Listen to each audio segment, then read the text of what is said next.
ঘন্টা কেউ যদি আল্লাহর সৃষ্টি নিয়ে চিন্তা করে, সেটা সারা রাত তাহাজ্জুদের সালাত অফার করার চেয়ে উত্তম।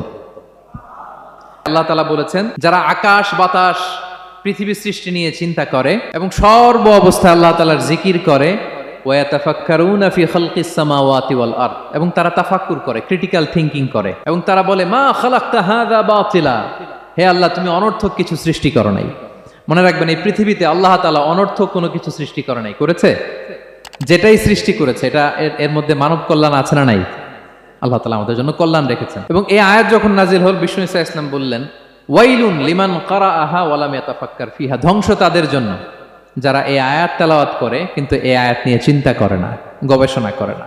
এবং কোরআনের বিভিন্ন আয়াতে আল্লাহ তাআলা বিষ্ণুনবীকে বলেছেন, নবী হে, আপনি আপনার উম্মতদেরকে নবীদের ঘটনা শোনান।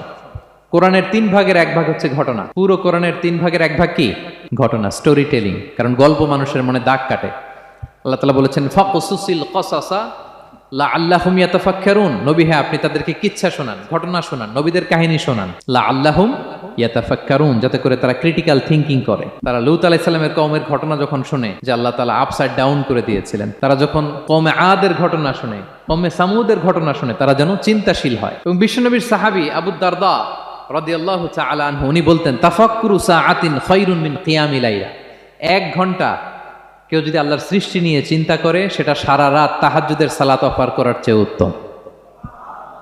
আমরা অনেকে মনে করি শুধু তাসবিহ পড়াই ইবাদত, জিকির করাই ইবাদত, শুধু কোরআন তেলাওয়াতই মনে হয় ইবাদত, শুধু কিয়ামুল লাইল করাই ইবাদত। কিন্তু বিশ্বনবীর সাহাবী, যিনি ইসলাম আমাদের চেয়ে ঢের বেশি বুঝেছেন, তিনি বলেন, আল্লাহর এই সৃষ্টি শৈলী, এই সৃষ্টি নৈপুণ্য নিয়ে 1 ঘন্টা চিন্তা করা, ক্রিটিক্যাল থিংকিং করা, সারা রাত নফল তাহাজ্জুদের চেয়েও সেরা।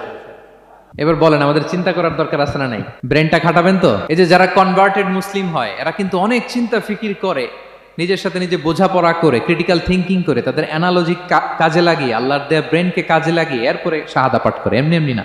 এই যে কিছুদিন আগে আমেরিকান এক পপ স্টার কালেমা পড়ছে না? আপনি জানেন, একটা ধর্ম চেঞ্জ করা, একটা ফেইথ চেঞ্জ করা, এটা কত বড় সিদ্ধান্ত?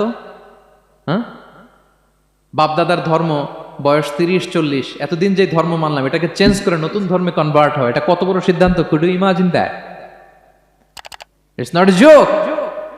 নিজের সাথে নিজের অনেক বোঝাপড়া করতে হয়, তারা এই ক্রিটিক্যাল থিংকিং করে। এবং বিষ্ণু ঈসা ইসলাম, উনি নবী হওয়ার আগেও এই চিন্তার ইবাদত করতেন। তিনি হেরা গুহায় চলে যেতেন, কাবা থেকে 6 কিলোমিটার উত্তরে, 634 মিটার উঁচু, যা বলে নূরের উপরে একটা কেইভ আছে, গুহা, এটার নাম হচ্ছে গারে হেরা। ওখানে বসে বসে তিনি এই চিন্তা করতেন। তার মানে নবী হওয়ার আগে বিষ্ণুনবীর ইবাদত ছিল চিন্তার ইবাদত। নবী হিসেবে অ্যাসাইন্ড হওয়ার আগে বিষ্ণুনবীর ইবাদত কি ছিল বলেন তো? নামাজ পড়া, কোরআন তেলাওয়াত করা। কোরআন তো নাজিলই হয় নাই, কোরআন তেলাওয়াত করবে কেমনে? তখন 6 মাস বসে বসে উনি ওখানে কি করেছেন বলেন? ধ্যানমগ্ন ছিলেন, তিনি চিন্তা করতেন। ওইটাই ছিল ওনার আধ্যাত্মিক শিক্ষায়তন। ওই নির্জন গুহার মধ্যে উনি যখন চিন্তায় মগ্ন ছিলেন, আল্লাহর সৃষ্টি শৈলী নিয়ে চিন্তা করতেন, ঠিক ওই মুহূর্তে, অন্তিম মুহূর্তে, ওই মাহেন্দ্রক্ষণে নাজিল হয়েছে, ইকরা বিসমি রাব্বিকাল্লাযী খালাক, read in the name of your lord who has created, পড়ো তোমার প্রভুর নামে যিনি তোমাকে সৃষ্টি করেছেন, শিক্ষা দিয়েছেন। তাহলে সম্মানিত সুধী, ইসলামের সূচনা হয়েছিল, এটা বলা যায় ফাইনালি যে ইসলামের সূচনা হয়েছিল চিন্তার ইবাদতের মধ্যে।